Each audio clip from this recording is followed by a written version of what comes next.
Helen, spring is in the air. Feels like it, doesn't it, Ben? In fact, it's only 8 days now to the end of the meteorological winter.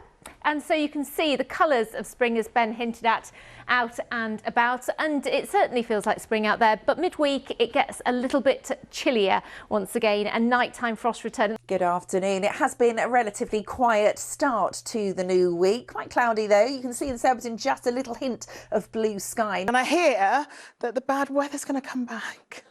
Well, have you heard of something called sudden stratospheric warming? Weirdly, no.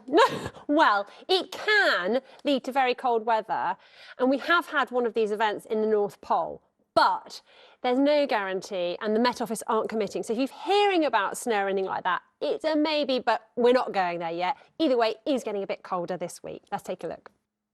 Well, I hope you had a good start to the working week. Mondays can be a bit tricky sometimes, can't they? As this little one is possibly finding out a bit forlorn, but hopefully the weather's helping a touch. Tomorrow, not too dissimilar from today. It should stay dry, a bit more cloud around though. That's the main theme for tomorrow, and still mild, although maybe not quite as mild as today. It's going to turn a bit cooler though as we go through the week. Have a look at this blue sky. Louise Lear is here. I'm not sure sunny is an offensive word, but I hope not, because I'm going to say just look how beautiful it was today. This was Norfolk, in actual fact, where temperatures this afternoon peaked at 16 Celsius, 61 Fahrenheit, way above the average for the time of year. We should, across East Anglia, see around 9 as we're heading towards late February. So how long will this mild weather last? Well, over the next few days, certainly we're going to see that mild air pushing in from the south and west. Looking very coordinated with a picture behind you. Oh, thank you very much. Well, I've got a little theme for today's Weather Watcher pictures, and that is the early signs of spring, because this is blackthorn blossom. Yes, it is. I did have to look it up, and apparently it's used to make sloe gin. Fun fact. But it's also one of the earliest blossoms to appear, and this was spotted by our Weather Watcher in Osterley. More familiar, I think, is the crocus, just there in the sunshine, captured by a weather watcher in West Molesey. And here is a lovely blanket of crocuses with some snowdrops thrown in for good luck as well. Some sunshine around, but of course it was cloudy for much of the day. It took some time for that sunshine to come through. It'll be more or less the same again tomorrow, I think, and certainly it's staying very mild too for this time of year. Now, the sight of snowdrops is a sure sign, isn't it, that spring is just around the corner, and there are some really spectacular displays across many parts of the country. Becky is here with me, and with more on this. It was warm over the weekend, wasn't it? Is it going to continue? It'll continue for another 24 or so hours, but then I'm afraid winter bites us once again.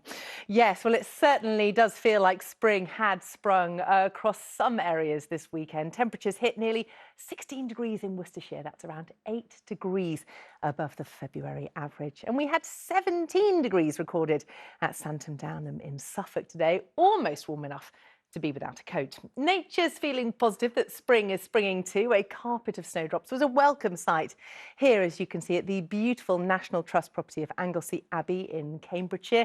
These cheerful little flowers are surprisingly not actually native to our shores, but are nonetheless a beautiful and welcome sight at this time of year in the sunshine. Another impressive natural display came from definitely the huge murmurations of starlings. As you can see, this was filmed in North Yorkshire near Harrogate. These amazing aerial displays happen during the winter months, roughly from around October to March. So we're likely to see the last few weeks of these as we move further away from winter. But we are not quite out of the woods yet, despite the fact that we are, meteorologically speaking, into spring next week. Things are actually turning colder again in the next 48 or so hours. You can see as that cold front whooshes across the UK, and that's going to return things back to around the seasonal average. So it will feel cold compared to what it has been, but actually it's just around what we should be seeing. But the potential for something an awful lot colder moving in for next week. So we are certainly seeing a fairly benign picture across the UK at the moment. High pressure is really pretty in charge of our weather. Now, we are expecting to see things turning, well, I would tell you, but actually my charts aren't working. So never mind, I will talk about it and you'll just have to visualise and we'll see if it catches up. So over the next few days, high pressure is firmly in control of our weather. It's definitely got that Monday feeling, hasn't it? We are expecting to see things. Oh, there we go. Look.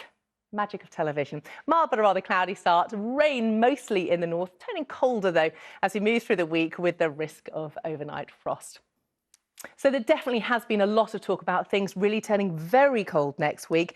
I think probably the best thing to do is just to stay up to date with the forecast rather than just looking at the white hell headlines, but it's definitely one to watch. OK, and keep that jumper handy. Becky, thank you very much.